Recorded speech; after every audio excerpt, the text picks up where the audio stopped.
It does work for me because sometimes when I do get stuck in the classroom, I can confidently call Matthew or any learner sometimes to come and help me out. You know, do you know how to do this? In the past, what we used to do is when we didn't have eMentors, we used the students anyway. So any student who knew about something, they could come and help us. So we play around with the system a little bit, and then we kind of figure out how to do.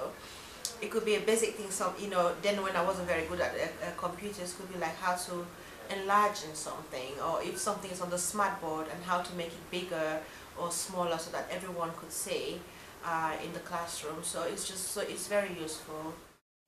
This term, one of the units we're covering is research methods, and the students have been doing quite a lot of research. And when you came in, we're at the point where they need to now know how to or learn how to present their findings after they've carried out their primary and secondary research method.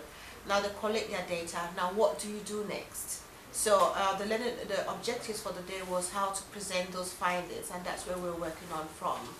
And so I needed Matthew to actually, which he did very well. We first of all went on the internet and looked for measures of central tendencies, and then Matthew found the graphs and and stuff, and the different bar charts and different presentations, and then brought that up and even went further as to translating, for lack of a better word for me, translating the table into a pie chart or a bar chart.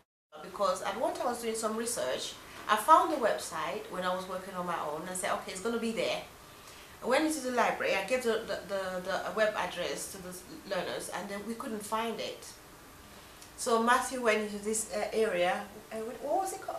Wikipedia, and brought up everything. And so if it wasn't for Matthew, that lesson would have just fallen flat.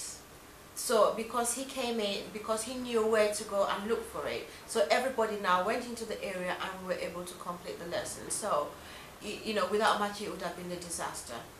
At the moment, we are a grade 1 area. Grade 1, that means, in terms of inspection, we're a grade 1 area. So I think in order for us to maintain that level of teaching, we do need to get into IT and to keep the classes interactive and the learners motivated.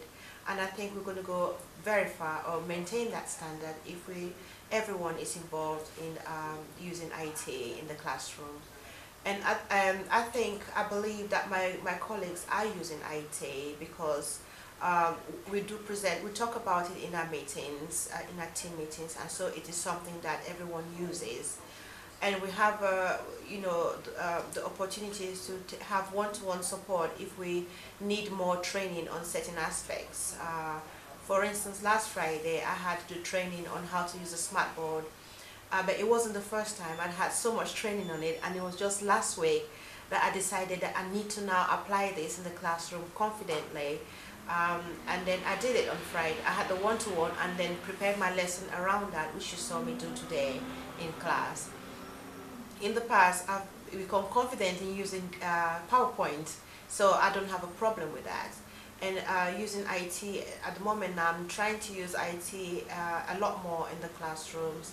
And there's lots of different activities that you can use, and it makes the lesson a lot more interactive and the learners more engaged. And we're moving away, I can see us really moving away from the old didactic way of teaching that we used to do in the past.